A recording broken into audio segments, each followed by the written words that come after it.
10 नए नियम जो 1 सितंबर 2025 से आपके जीवन को प्रभावित कर सकते हैं। यहाँ 1 सितंबर 2025 से पूरे भारत में लागू होने वाले 10 संभावित नियम दिए गए हैं जो आपके दैनिक जीवन और वित्तीय व्यवहार को प्रभावित कर सकते हैं। यह जानकारी काल्पनिक है और केवल एक उदाहरण के रूप में प्रस्तुत की गई है।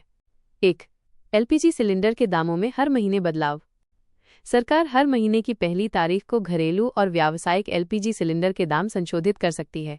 यह बदलाव वैश्विक तेल बाजार के अनुसार होता है। पिछले कुछ महीनों में व्यावसायिक सिलेंडर के दामों में गिरावट आई है, जबकि घरेलू सिलेंडर के दाम स्थिर हैं, लेकिन भविष्य में इनमें बदलाव हो सकता है। 2. जीएसटी वस्तु एवं सेवा कर में सुधार। 3-4 सितंबर 2025 को होने वाली 56वीं जीएसटी काउंसिल की बैठक में जीएसटी स्लैब्स में सुधार की उम्मीद की जा सकती है। ऐसा हो सकता है कि 4 स्लैब्स को घटाकर 2, 5% और 12% कर दिया जाए, जिससे आम वस्तुओं पर लगने वाला टैक्स कम हो सकता है। 3. आयकर रिटर्न आईटीआर दाखिल करने की अंतिम तिथि बढ़ी। बिना ऑडिट वाले करदाताओं के लिए आयकर रिटर्न वित्त वर्ष 2025-26 दाखिल करने की अंतिम तारीख 15 सितंबर 2025 तक बढ़ा दी गई है। अंतिम तिथि के बाद दाखिल करने पर जुर्माना और ब्याज लग सकता है। 4. जनधन खाते धारकों के लिए री-केवाईसी आर-केवाईसी अनिवार्य। प्रधानमंत्री जनधन योजना के अंतर्गत खाता रखने वाले लोगों को 30 सितंबर 2025 तक अपना री-केवाईसी आर-केवाईसी पूरा करना होगा। ऐसा न करने पर खाते में लेन देन सीमित हो सकते हैं, जैसे कि निकासी, सब्सिडी ट्रांसफर आदि। 5. एसबीआई क्रेडिट कार्ड नियमों में बदलाव।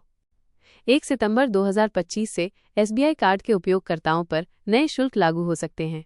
इनमें बिल पेमेंट, ईंधन खरीद और ऑनलाइन शॉपिंग पर अतिरिक्त चार्ज शामिल हो सकते हैं। इसके अलावा ऑटो डेबिट फेल होने पर 2% पेनल्टी और अंतर्राष्ट्रीय लेन देनों पर भी अधिक शुल्क लग सकता है। साथ ही रिवॉर्ड पॉइंट्स का मूल्य भी कम हो सकता है। इंडिया पोस्ट की सेवाओं में बदलाव। 1 सितंबर से भारत में रजिस्टर्ड पोस्ट सेवा बंद कर दी जा सकती है। इसके बाद सभी रजिस्टर्ड शिपमेंट केवल स्पीड पोस्ट के जरिए भेजे जा सकते हैं, जिससे ट्रैकिंग और डिलीवरी की गति बेहतर होगी। 7. आधार अपडेट करने की अंतिम अवधि। भारतीय विशिष्ट पहचान प्राधिकरण (UIDAI) ने आधार में मुफ्त बदलाव जैसे नाम, पता, जन्मतिथि की सुविधा 14 सितंबर 2025 तक दी है और इस अवधि को पहले ही बढ़ाया जा चुका है।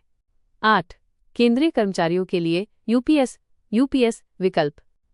नेशनल पेंशन सिस्टम (एनपीएस) में शामिल केंद्रीय कर्मचारियों को यूनिफाइड पेंशन स्कीम (यूपीएस) में शामिल होने का विकल्प 30 सितंबर 2025 तक दिया गया है। यह समय सीमा पहले ही बढ़ाई जा चुकी है। 9. एसबीआई कार्ड पर गेमिंग और सरकारी खर्चों पर रिवॉर्ड बंद। 1 सितंबर से एसबीआई क्रेडिट कार्ड पर डिजिटल गेमिंग और सरकारी वेबसाइटों से किए गए खर्चों पर रिवॉर्ड पॉइंट्स नहीं मिलेंगे। ये बदलाव उपयोगकर्ताओं को सीधे तौर पर प्रभावित करेगा।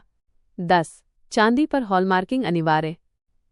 अब चांदी के आभूषण और बर्तनों पर भी सोने की तरह हॉलमार्किंग, शुद्धता का पहचान चिन्ह, अनिवार्य हो सकती है।